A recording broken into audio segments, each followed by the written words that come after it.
Hello, everyone, and welcome to episode 13 of the Social Sales Engineering livestream, bringing you the best people, ideas, thought provokers, and hopefully a sprinkle of entertainment to your sales engineering careers every week. Today, I am joined by always by my co-host Patrick. Hi, Patrick. Hello. My name is Lidia, and we more importantly today we're joined by Aaron. Hello, Aaron. How are you doing? Hello, I'm good. How are you? I'm all Hey, good. I'm Aaron. all good. As we were discussing right before the show, I am now, one day after my birthday, and I still don't believe it, and I'm getting so old. But oh well, it's happening. Congratulations. Thank you. All the I best. survived. Yes. It's your birthday show. That's great. Yeah. And we have a very special guest. So I'm really excited. I already have wet palms because Aaron, it's really exciting because we both spoke and we said, okay, why don't we talk about like sales engineers and marketing and why actually marketing may really hate sales engineers who post out there, right? But before we get into that, tell us something about you. Please introduce yourself. Well, so I'm kind of an enigma, I think. I started my career in enterprise sales, then transitioned to product marketing and have built kind of a niche within, branding and marketing strategy, broader marketing strategy. And now I work as the head of marketing at a pre-sale software company. So I feel like I'm coming full circle in the revenue spectrum, and it's kind of an interesting place for me to be at Consensus right now. But that's a little bit about me. If you want me to go personal, I can, but that's strictly professional right there. What would you pick from a personal perspective? Oh man, I don't know. I live up in the mountains of Utah, and I've got 3 daughters, and Oh, that's probably the most relevant thing about me. They're all my family, my wife and my daughters. They're all way more talented at everything they do than I am at anything I do. a humble That's father. lovely. Very good. That's I right. can completely understand. In my family, we're 3 girls, so it's me and my sister and my mum, and my dad is always just absolutely hands full with us. So I can imagine with having another one as well. It's a Definitely little bit. hands full, but yeah, they're creative and they're a lot of fun. So it's Yeah, a that fun sounds life here great. in Utah. So for those who don't know, what do you guys do with Consensus? So we scale pre-sales teams with intelligent demo automation software. It's the combination of interactive video demos and stakeholder intelligence that really powers our customers, and that's kind of the bulk of it. And we've been around for a while, and it's kind of interesting. This, we can get into this later. I don't know exactly the flow that you want to take here, but for those that don't know Consensus, we've been around for I think since 2014 and started out actually trying to sell to marketers. Had such a hard time onboarding marketers and getting them to adopt a video platform of all things that we started to shift our approach and found strong product market fit within the pre-sale space. And if we weren't the first, we were at least one of the first technology companies that sold directly to and exclusively to pre-sales teams. And so for the past 2 or 3 years, we've been building up, this repository, this wealth of knowledge and insight and thought leadership around pre-sales, the function, the evolution of the role, and have been doing a lot of research and running a lot of events on demoing and sort of the bottlenecks associated with pre-sales and the tendency for teams to do a lot of repetitive intro demos. And we've started to latch ourselves onto sort of this very narrow set of problems, but it's been really fascinating to kind of attach ourselves to it because we see that there's so much value, so much low-hanging fruit there. But that's kind of the genesis of the company. But I'd love to talk about the origins of the marketing, the transition from marketing to sales and then to pre-sales, because I think it kind of fits into what we're doing. But we can get there in a few minutes if you want. Absolutely, but thank you so much because I do think a lot, especially coming from coming fairly new to the pre-sales role. I've been around for 2 years. I'm still discovering a lot of these products and projects and what people are doing out there as it's happening. So it's really fascinating to hear what you guys are up to. Oh, absolutely. But yeah, no, I'm itching to get into the how awful am I at marketing as a pre-sales engineer. But I think before that, Aaron, if it's all right, what would you, if you say, because marketing is such a all-encompassing word, isn't it? When it comes to there's so many there are aspects of marketing in almost everything. What would you say if you can summarize it? What is marketing to you, and especially in the context of pre-sales, what is marketing in that sense? Yeah, I don't know if I'm going to answer this correctly, but so I start from the top and then work the way down. In my opinion, marketing as a function, their job is to make sales easier. Well, how do you make sales easier? You have to kind of enable your internal teams to make the process of buying easier. And how do you do that? I think there are a number of ways to do that. I consider myself a bit of a late bloomer when it comes to marketing because I started out in sales. I kind of have a different perspective on how marketing should run. And I have a lot of sympathy for sales teams because of that. Ultimately, if my job is to help make their lives easier and their lives as buyer coaches easier, I really need to understand what buyers are going through. And therefore I need to understand what pre-sales are doing on the front lines with buyers. And so this has always seemed like such a natural fit. And I know there's a lot of time. We always get conversations. I always get conversations in my podcast about the alignment between different revenue teams, pre-sales, sales, marketing, and pre-sales. And I think a lot of teams have historically struggled to create the kind of alignment between these organizations that they've needed to succeed. I get the sense that that's going away. And I think part of the reason why it's going away is because there's so many interdependencies between these organizations.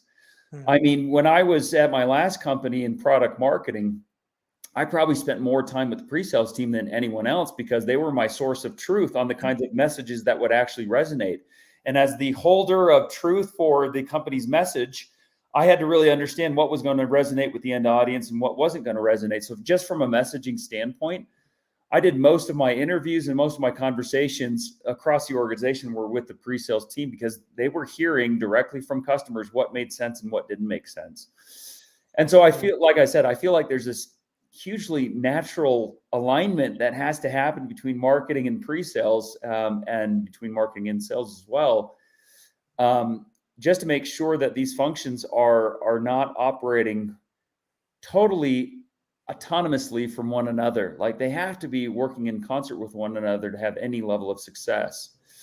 That's just one aspect of it. The other aspect of it is, a big part of what I do is to try to build awareness of my brand and my product. And I view this maybe differently than some marketers in that I think everyone kind of needs to be out there sharing a point of view and kind of being those lightning rods to bring people into the brand. And that's not something that I think has been traditionally done outside of marketing, and it needs to be. I was actually having a conversation with my CEO this morning, and he's got 20-something thousand followers on LinkedIn, and he does a moderately good job of using and leveraging that audience. But I said, you've got this unique perspective on building a startup, surpassing 10 million ARR, finding product market fit, leading an organization behind a set of values.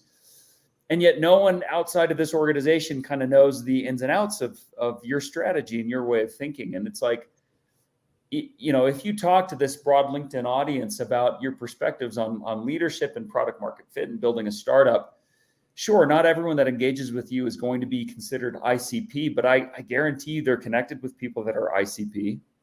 I talk daily with my SVP of sales, my sales counterpart. I talk daily with Mark Green, who's my counterpart on the buyer enablement side. Mm-hmm. And if I see something that I think is relevant to help them do their jobs better, I'm going to share it with them.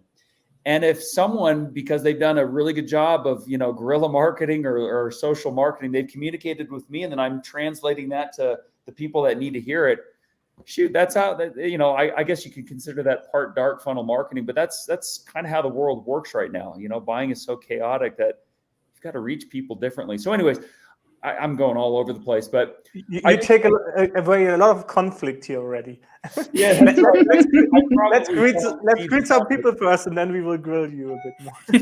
Well, it's just so fascinating. I think the nature of what we do in marketing has changed, and the kind of way that we collaborate with our partners in the revenue machine, including in pre-sales and sales, has got to shift. And I feel like Consensus is doing a good job of kind of leading that because we have different people from different backgrounds all working within a pre-sales focused technology, and it kind of forces us to think holistically about the buying journey. And I think that's really aided us. let me stop there, and you can try to piece together some follow-up from that collage of answers.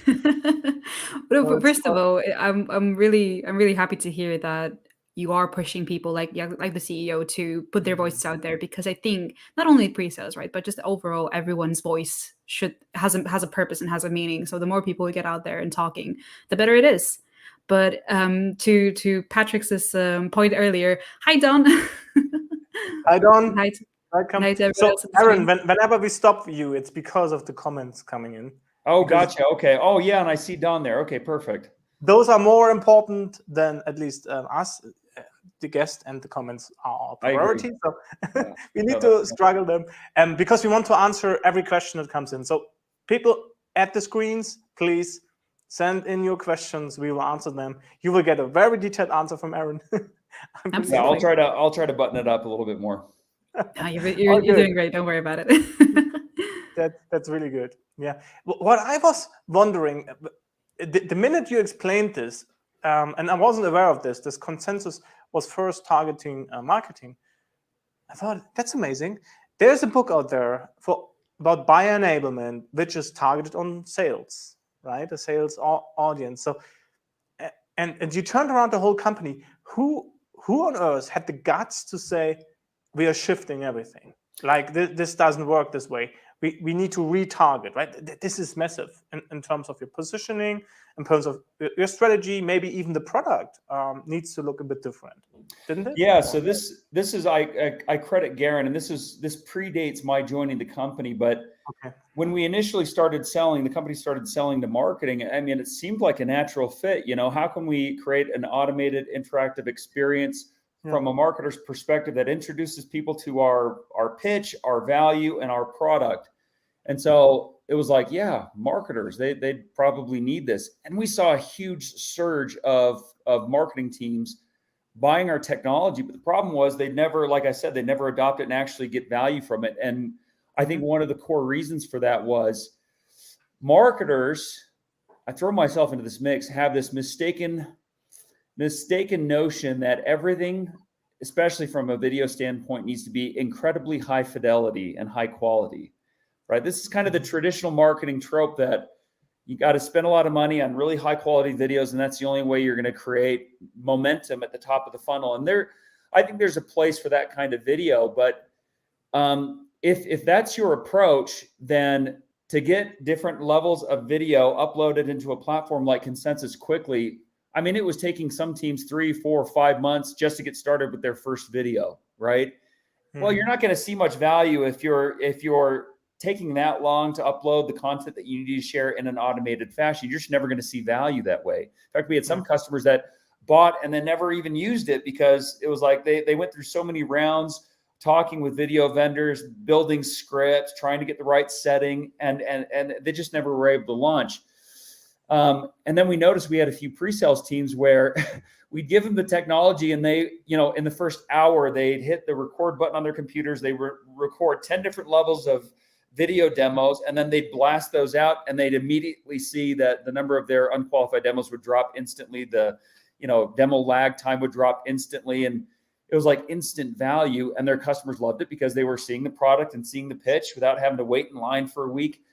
And it was Garen who saw those early signals. But yeah, it was kind of a brave, courageous thing to say, all right, we're going to stop going after all of our traditional customers and go completely after this one subset where we only have a handful of customers actually doing this thing, which we think is actually much bigger than it is. And so let's give it a short break here. Yeah. Okay. Because we have a question from the audience. Yeah. And this is Ramsey, and we need to take in Ramsey. Hey, Ramsey, good to see you. Ramsey from We the Sales Engineers, right? And he has, I think, a really good question.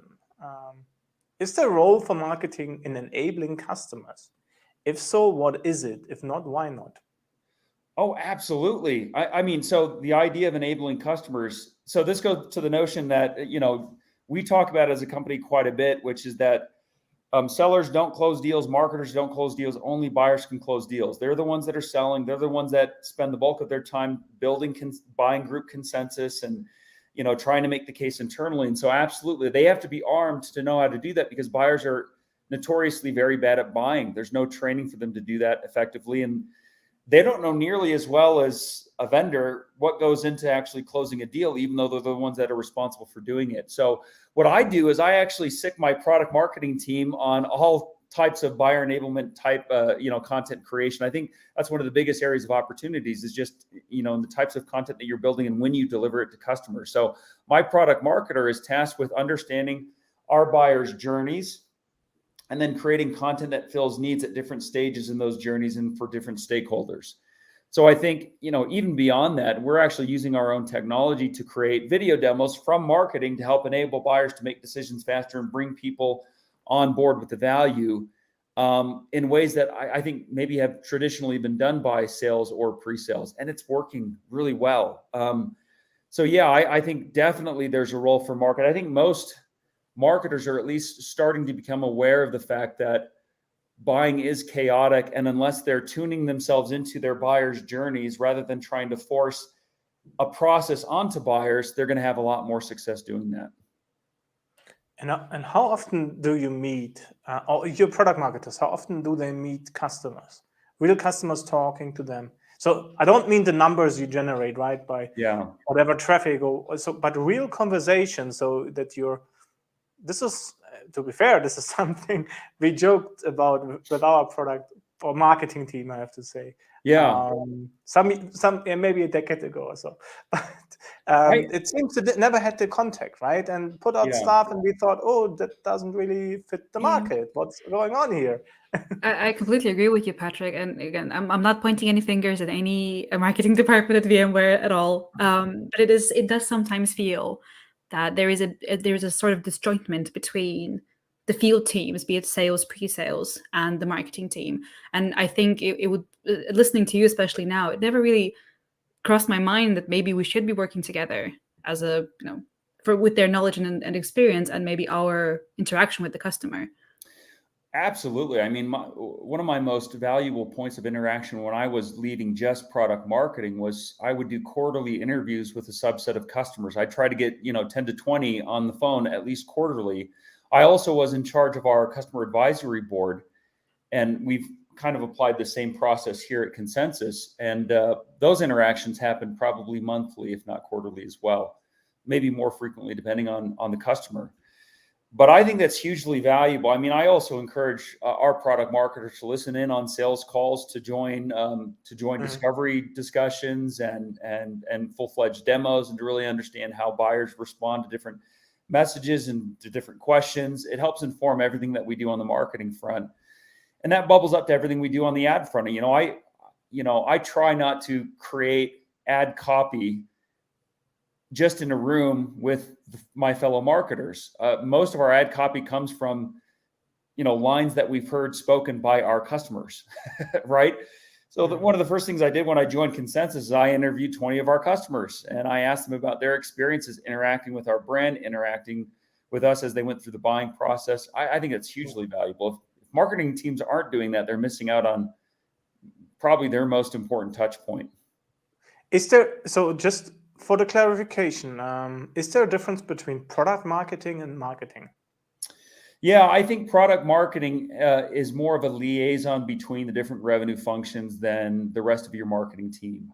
My demand team, for example, they're tasked with building campaigns, running paid programs, and driving top-level demand, whereas my product marketing organization is working on communicating the value of the product to customers at different stages, on helping to build sales pitches, on doing competitive intelligence, on doing customer interviews and bubbling those insights back to the rest of the marketing team. And my product marketer has weekly sync up calls with the sales team, the sales organization, the CS organization, and with the pre-sales organization. So they play more of the liaison role, whereas the rest of marketing, I fear, is sometimes just in a box on kind of their own island. And so we kind of need that individual to bridge those gaps.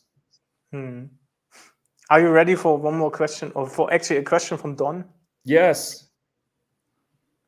Let's see. It used to be said that if employees put all comments are my own in their LinkedIn profile, they were safe posting anything they liked on LinkedIn, safe from getting in trouble with marketing. Is that still the case? This probably comes down to personal preference. I don't think so. I want more people out there. I think it is incumbent on marketing to help create a consistent understanding of the message, of the values, right? I have seen where organizations you'll listen to 5 different sales reps pitch in 5 completely different ways, 5 totally different values.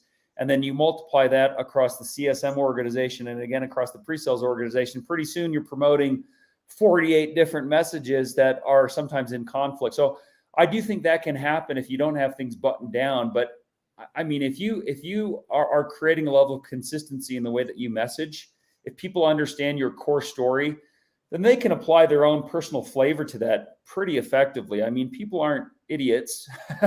You can't treat them like idiots. You have to have some level of empowerment across the organization. So I mean, we have a chat thread across the company. Every time we post something or have an idea of something that needs to be posted, we let everyone know and say, what are your thoughts on this? Go out in social media and share your thoughts, because everyone has their own unique audiences. Every employee is a different node in the marketplace. And no matter how much reach any one person has, you can't equal the reach of 200 individuals, being active in different spheres with just one person. And so I think it's kind of essential and kind of mirrors the way that buyers buy. Again, this goes back to that whole idea. Buyers are the ones selling, and they follow a very chaotic, asynchronous process. So you can't expect buyers just to pay attention to the one voice you want them to pay attention to.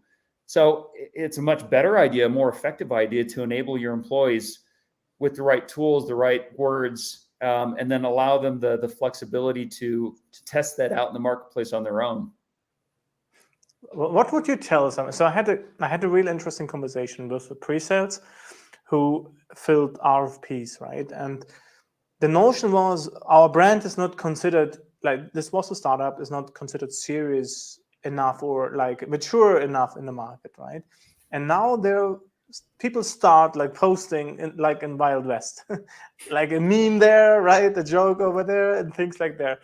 And the fear was that this actually waters down the brand again, right? So that it's not possible to actually mature this further. What would you advise in this situation from your perspective, from your experience? Yeah, so I do think it kind of depends on the industry you're selling into a little bit. At the end of the day, it's just not been my experience, especially within tech, that's the case. You look at companies like, let's say, Gong. I mean, they use a dog as their mascot. They use a comic book theme for a lot of their content. They have their CMO posting videos of him playing piano, and they're just blowing up, right? So are they breaking the rules? I guess they're breaking the traditional notion of what brand consistency looks like. And maybe the chaotic nature of their brand expression is part of the appeal, But it's like most companies, I'll take one example. Most companies, when you read their content, their copy, it sounds like it was drafted in committee. And that's because it was drafted in committee.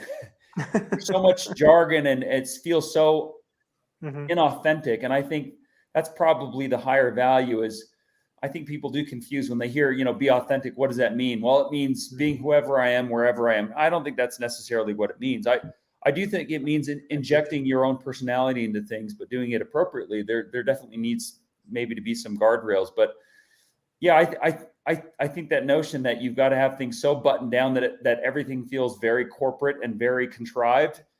I mean, it feels like we're past that. No, we have a radar. Like, we've been so conditioned to have this aversion to that kinds of content, that kinds of brand strategy, that people are just gravitating towards things that just feel more real. It's like, the video thing, and I'll leave this point and we can go to the next question. But when you look at just video, we did this test within our own technology. This goes back to this idea of high fidelity versus just clicking, record on a Zoom recording. When we do the Zoom recordings versus high fidelity production, we get 3x the engagement. Well, that tells me something. That tells me that people don't want to be sold to by committee. They want to be sold to by a person. They want to engage with a human. and the more human it feels, the more likely they are to be attracted to that. And so, yeah, this is why I say I do think it's important for marketing to kind of take ownership over the overall messaging core and to communicate that effectively to the organization, but allow the individual personalities to shine. Follow up. Yeah. Follow up question on that. Sorry, Lidia, if you have any questions, chime in. Yeah, no. I just have to follow. When I think about, look at YouTube, for example, right? People start on a shoestring budget and everything looks cheap, right? When they start out, and that's fine. My question is a bit, when I hear this, when is the time for like the shiny, high value production content, right? So also for the demo world, I can imagine there are demos that you want to do different.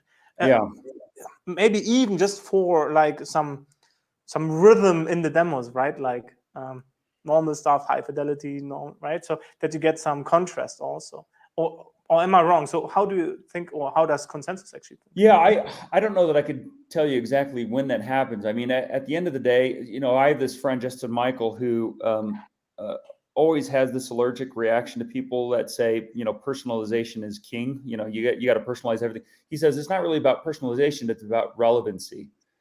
I think there's something to that when it comes to the kinds of content messages that you promote. Authentic attracts people, I think, definitely more than high fidelity in some scenarios. There is a place for everything, though. At the end of the day, are you delivering value or not? Or is the value that you're trying to promote getting outshone by the medium, or by how you're delivering it? I think that's where you need to ask the question. We're actually going to be testing out some pretty high production videos ourselves here pretty soon, and the idea is to make sure that the content, the core message shines, not the style of the video itself. Like, we want it to look good, but we also want to make sure that it's substance over style. I guess some people say it that way.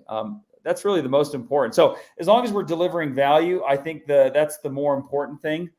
And then if you're delivering it authentically and in ways that are relevant to the audience you're communicating with, that seems to be like the secret combination. And I think that's what people miss. And maybe that's, if I were to be introspective here, I think that's what marketers kind of get wrong sometimes, is they go for flashy, cool, and loud for the sake of flashy, cool, and loud, not for the sake of the message itself. And I think when that happens, it's yeah. No, and definitely, Aaron, like what you said earlier a little bit about resonating with authentic. The content needs to be authentic rather than how good it is. And that's maybe more towards Patrick's question of like, when do you have to like sort of crank it up and actually for it to become more professional, more sparkly, more professional looking from that perspective. And I don't know if this is a generational thing or if it's, people within the field, but I think you're right that we're so sort of desensitized towards this more professional, this more corporate messaging that even, just listening to different people and how they approach that, it's almost jarring to hear how cold and unauthentic a lot of those, and no fault to the marketing teams, but when it's by a committee and everyone puts their rubber stamp on it, it loses it. And that's my rule. Like I tell my team, and I'm guilty of this, but like if you're writing a blog or a guide or a social post and it doesn't sound like the way I mean, this has been said so many times, so I don't know how much value there is in me saying it, but it seems like it still happens so often. But if it doesn't sound like the way you talk, it's probably not going to feel human when people read it. Now, that's not an excuse to, one thing is to say that I sound human, but then I'm saying things are totally irrelevant and stupid. That's obviously not value adding. So it's combining the two, right? You talk, write the way that you talk, but make sure it's adding value to whoever's going to be listening to it. I think that's the combination that, for whatever reason, a lot of people miss.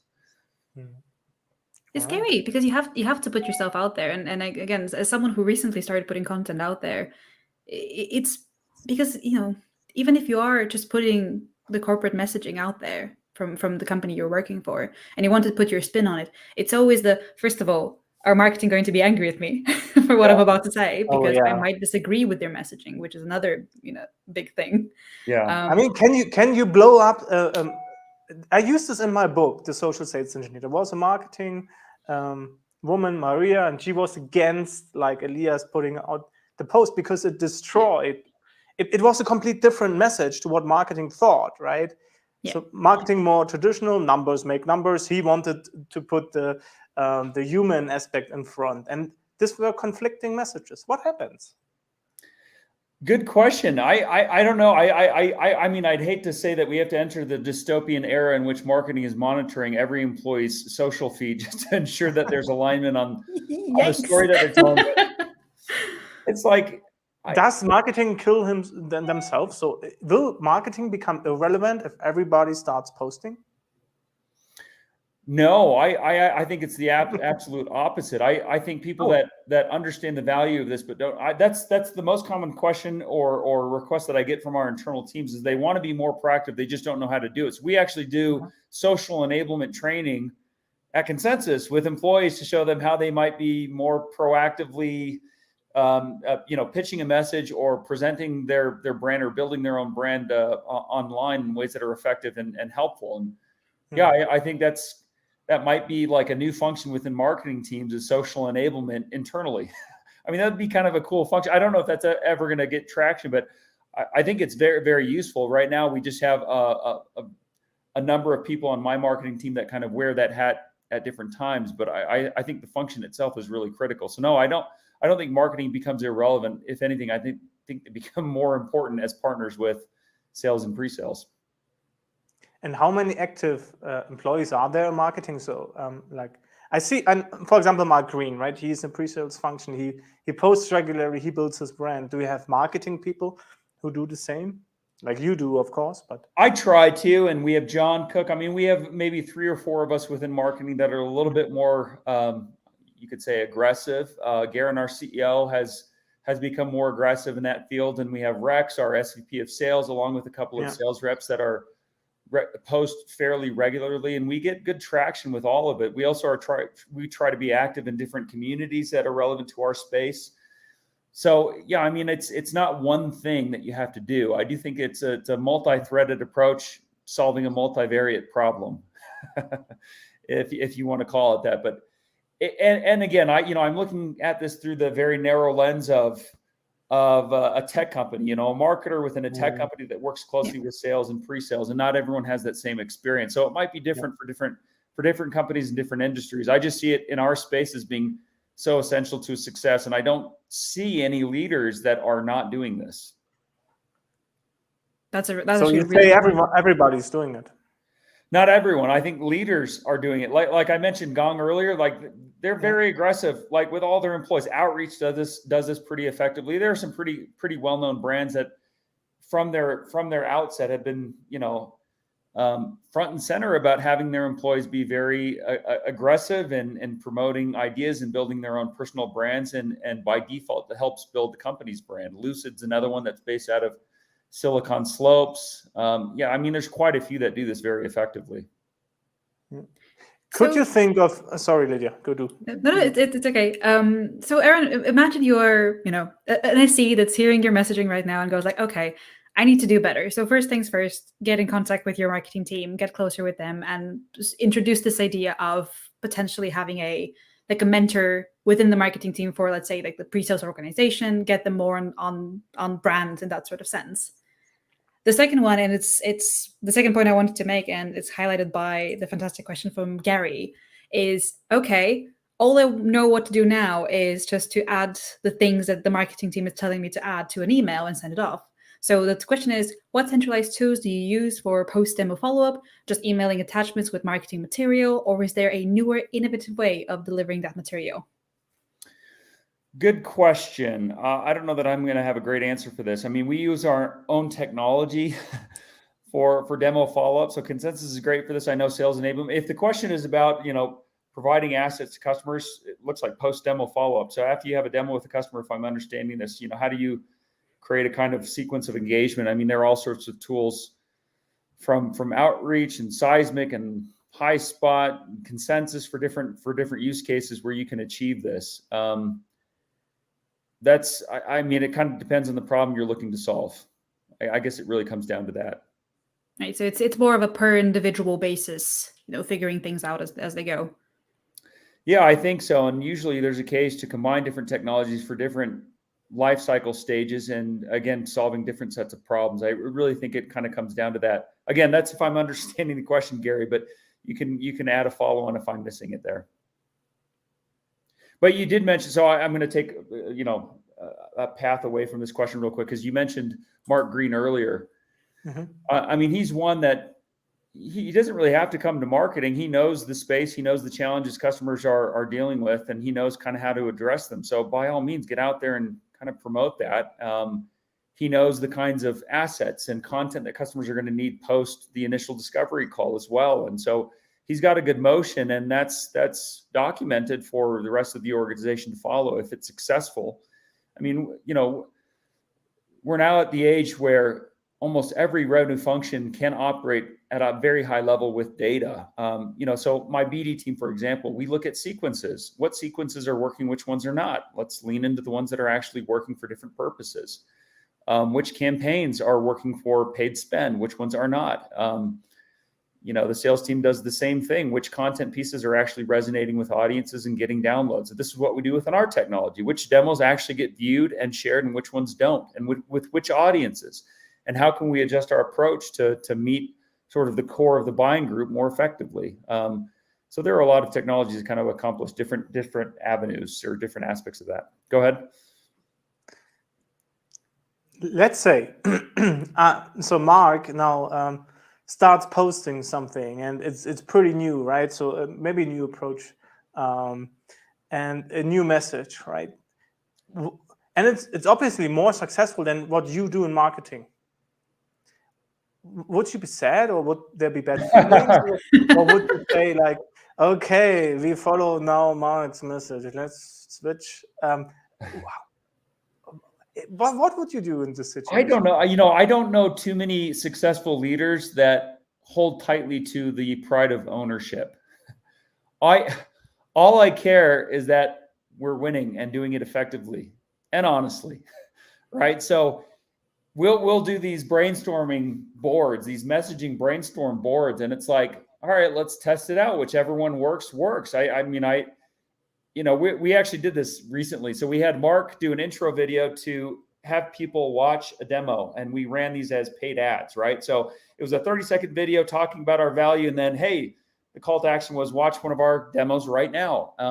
Mark did one, I did one, and our CEO did one. And I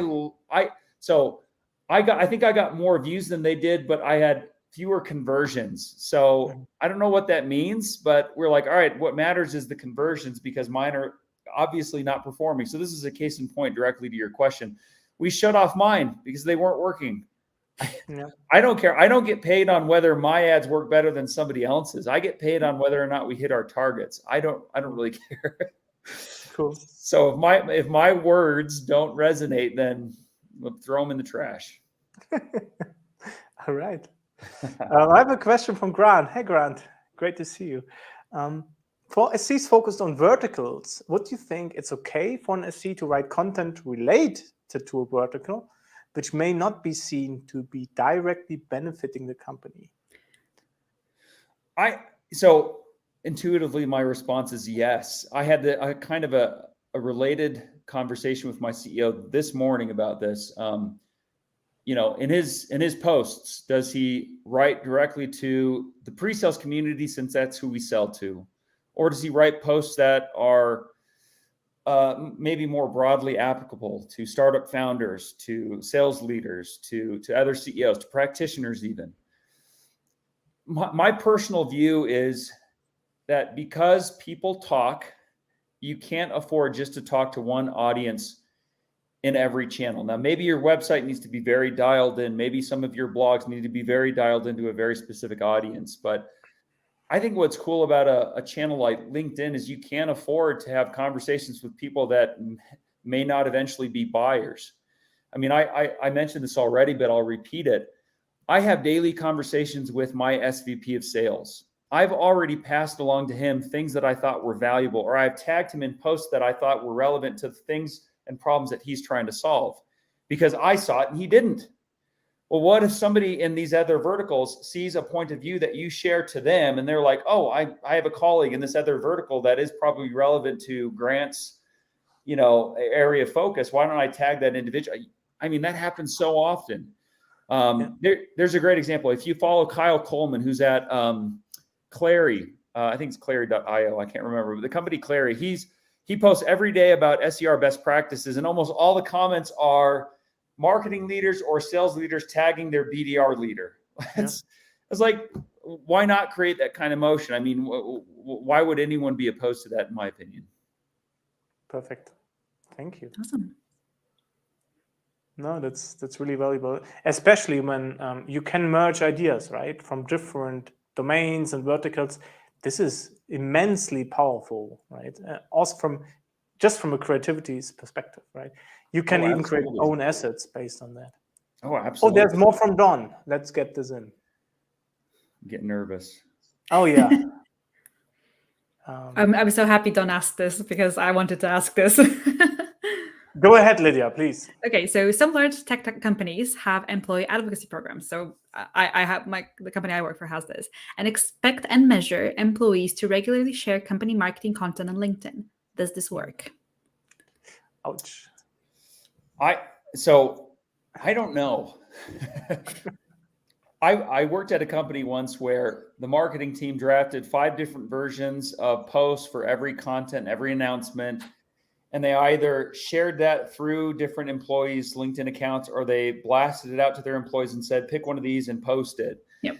And then on a single morning, you'd see 4,000 posts from one company and they were all the exact same. It was like, all right, everyone just copied and pasted it. And, intuitively, I felt, well, that seems to fall short of the ideal. At the same time, if it was relevant to me, I'd click on it and I'd be like, shoot, I behaved in a way that I abhor, but it actually worked in my benefit, I guess. So that's why I say, I don't know. I think there is something to be said about creating a lot of noise and using your employee base to create that noise. I think it seems to be, again, it's more authentic and more relatable and maybe elicits more engagement when individual employees are encouraged to kind of filter it through their own personalities. So if that's the kind of approach you take, I think that'd be awesome. I don't know how you do that at a really large tech company. I mean, I'm working at a Series B startup, so maybe it's a little bit easier to kind of not control it, but ensure consistency.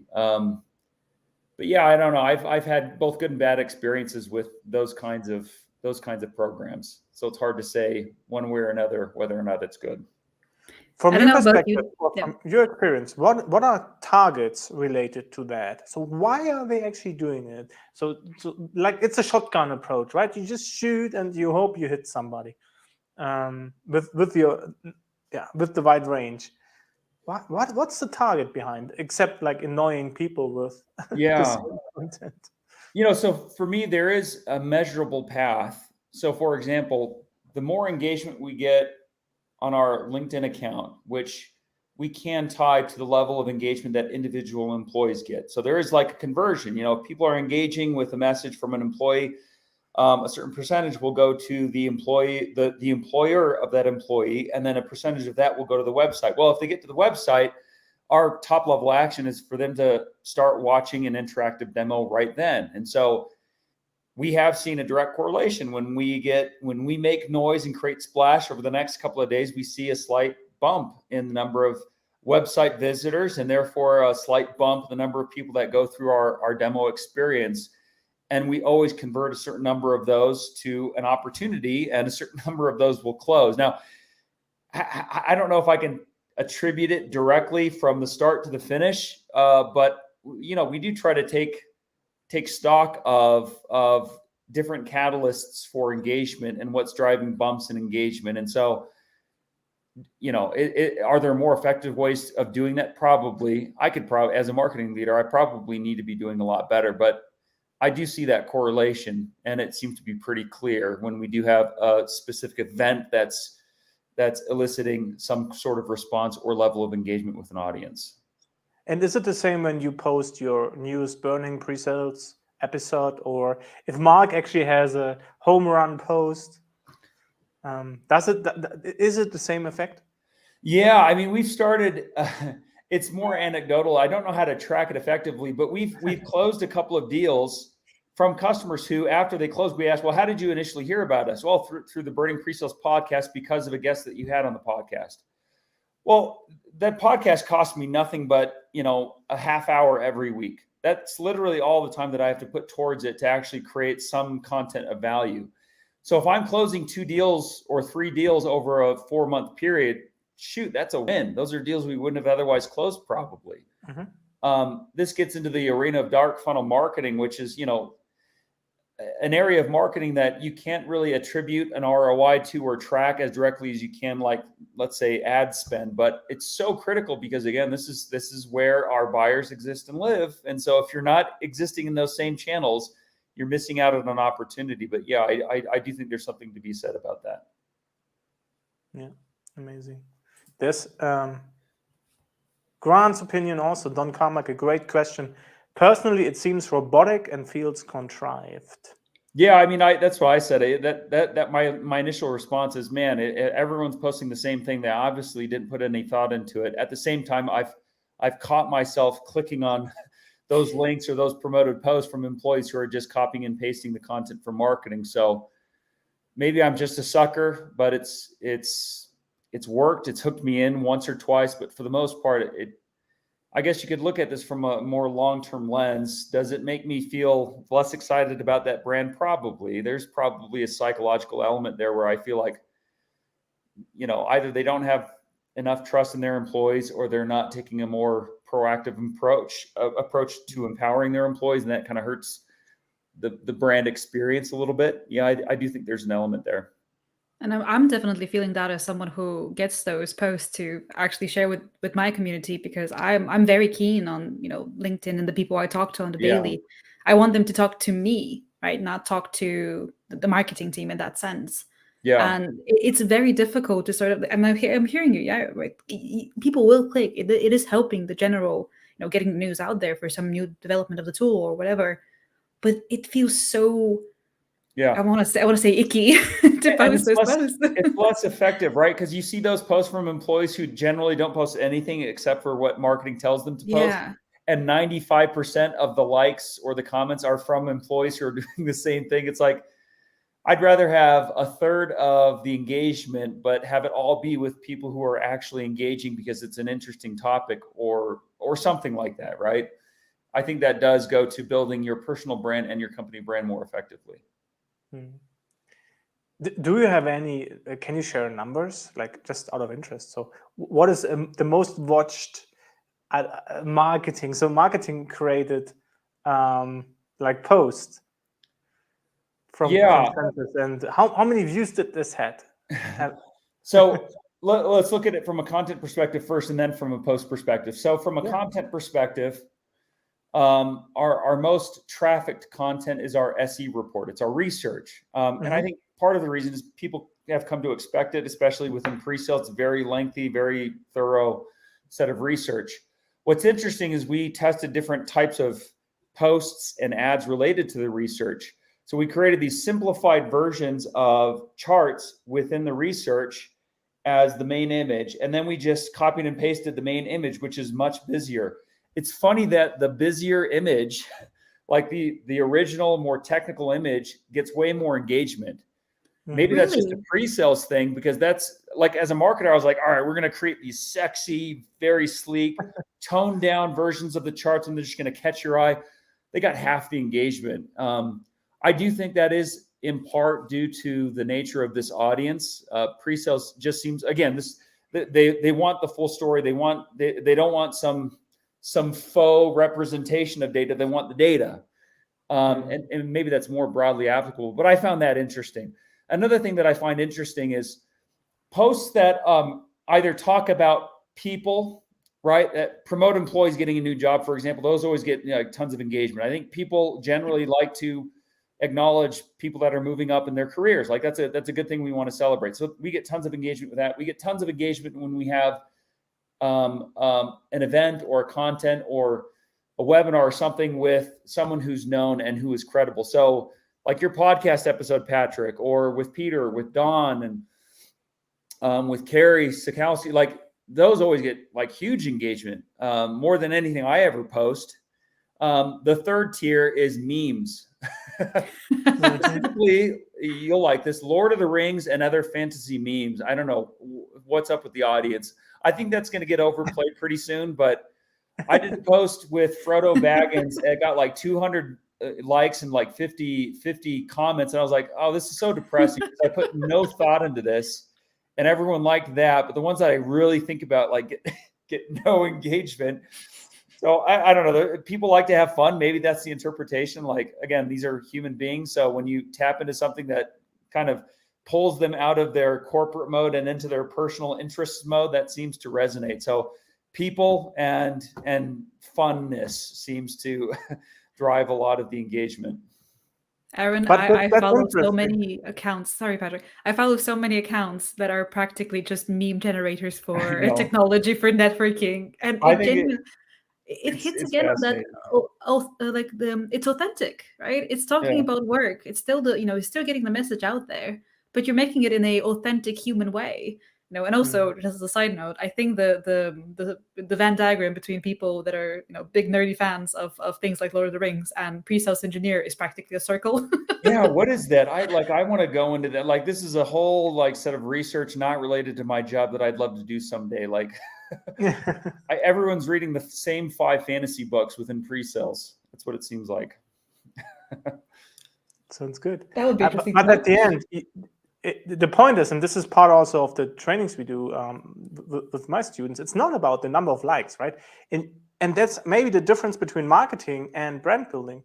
As an employee, I want to hit home with my content. I want to help, right? And even then 2 likes might be enough, right? But I don't need to go for a quote from Will Smith when I get 1,000 likes of people who never will read any follow-up content of mine, right? Yeah. And this is what marketing wants in some way, right? You want like the huge. So Emma, is this comparison for you all right? So do you think the same? Yeah, I think that is correct. And you make a good point about what is the right kind of engagement that we should be looking at. I mentioned before about Kyle Coleman at Clary. I mean, it's a lot of C-sounding words, but my favorite types of engagement are the ones where an employee will tag a colleague or someone within their network, and that's it. Because that tells me they found something valuable and they want to expose it to someone else. Mm-hmm. When that happens at a high rate, it seems to be an indication that something I've communicated is actually helping them do their jobs better. Like, I'm offering something to the world that is value adding and enriching. And when I see that, that's so much, you're right. That's so much better than likes or just comments like, hey, this is great. If you tag someone or if you share the post itself, like that seems to be the highest level form of engagement. Yeah. Great. Let's get Don in again. Don, thanks for all your questions. That's amazing. As an employee, how much do you own your own LinkedIn profile? Are you chained by marketing? Do you have to do this? Write this post, right? I mean, we are incentivized. Like, if you post this, you get maybe some more money, right? Or you're on the leaderboard or whatever. So how much do I own my profile? Yeah, I might have kind of a cynical approach here, like a cynical backstory. At the end of the day, you're the owner of it, not the employer. So as much as I'd like to provide a set of rules or guardrails to help you be successful as a marketer, it's an employee first kind of motion. When you're thinking about building your personal brand, if it can go in the favor of your employer and help you hit your targets more effectively, great. But let me go a dark route. I'm always bothered when employers tell you to take one for the team or to be a team player, because that usually precedes some either a pay cut or you get fired or you don't get credit for something. Like, at the end of the day, your employer can fire you a lot quicker than you can ask to stay aboard, right? So it's like I translate that to LinkedIn. Yeah, they can make requests for you to be actively engaged, and that's a good thing if they do it right. But your personal brand is your personal brand. I don't think you should compromise that if you want to make this a deliberate effort. It's something that has to transcend your, whatever employer you're working for at the moment. So I do encourage people to be more conscientious of how they build their brand and how they present themselves to the world, because it seems to be more and more what future employers look at is, what kinds of thoughts and points of view does this potential new employee have, and how is it going to be relevant to not promoting our brand, but just like who are they as a person? Is this the type of person that we want to bring into our fold? And I think it's an important thing to kind of put a stake in the ground.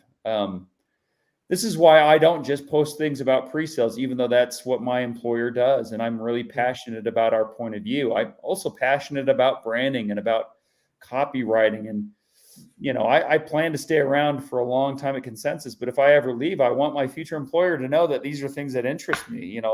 Taking great care about the words that you speak, that's a really important thing. And some of the books that I read, that's a really important thing that shapes the way that I view the world. I want you to kind of know that. I do think it's first and foremost your thing, not your employer's thing.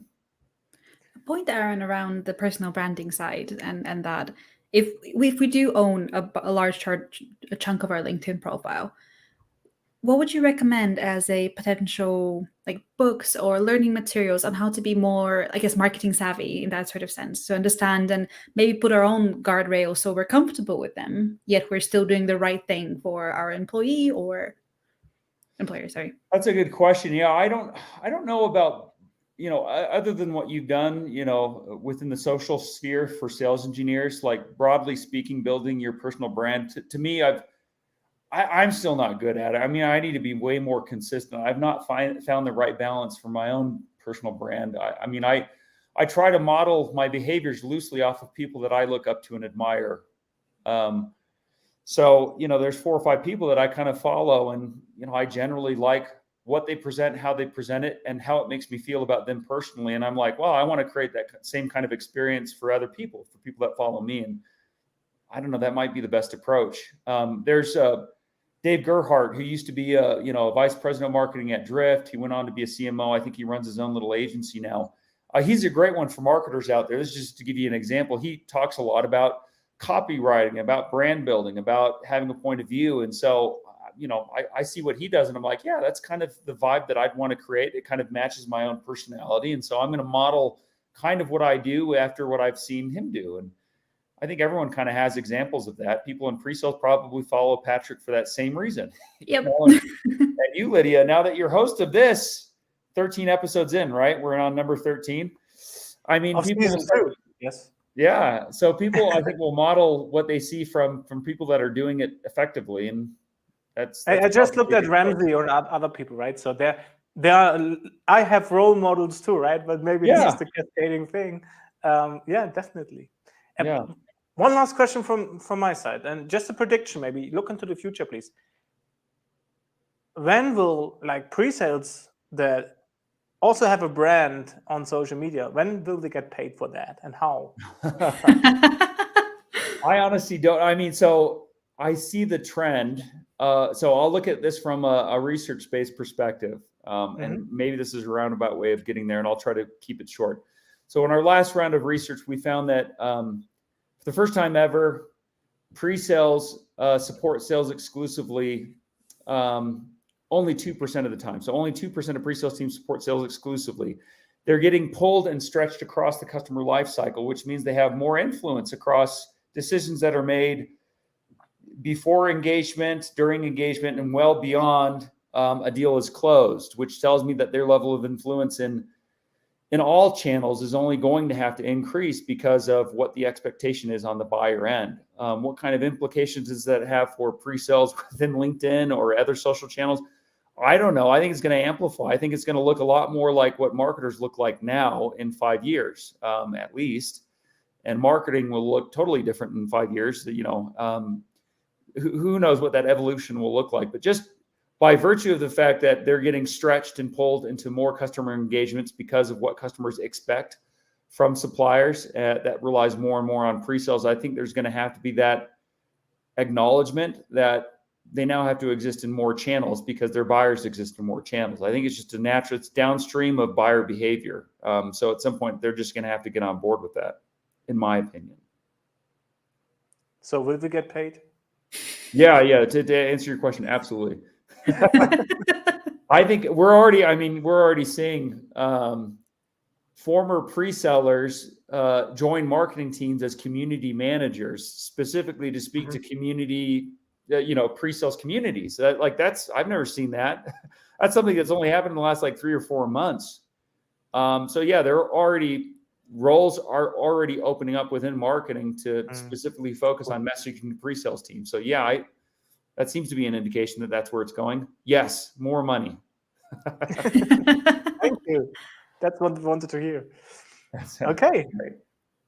Aaron, any final words? So we hit the hour. You survived. Thank you, Lidia. Do you want to say anything to the community as final words? Only that if anyone does have a disconnect with their marketing teams, please bridge that gap if they're not doing it proactively. I said at the beginning, my most important conversations right now are with my pre-sales counterparts. Love it. Needs to happen. I'm absolutely taking it to heart, Aaron. Thank you so much. If people want to see more from you, where can they find you? Twitter or LinkedIn only, or how does it work with you? Oh, I'm kind of a boomer. I mean, I'm only on LinkedIn. So go find me on LinkedIn. I'll try to figure out TikTok at some point. I'm not there yet. Yeah, LinkedIn is good. Let me know when you do. I haven't worked it out yet either. I'm scared of it, but yeah. All right, people. If you joined us live, we are out now. If you're on the recording, please comment, please like, please follow the YouTube channel, The Social Sales Engineer. And with that, thank you very much to Lidia. Thank you very much, Aaron. It was a pleasure to see you both and speak next week again. Bye-bye. Absolutely. Yeah, thank you so much. Have a nice one, everyone. Bye-bye.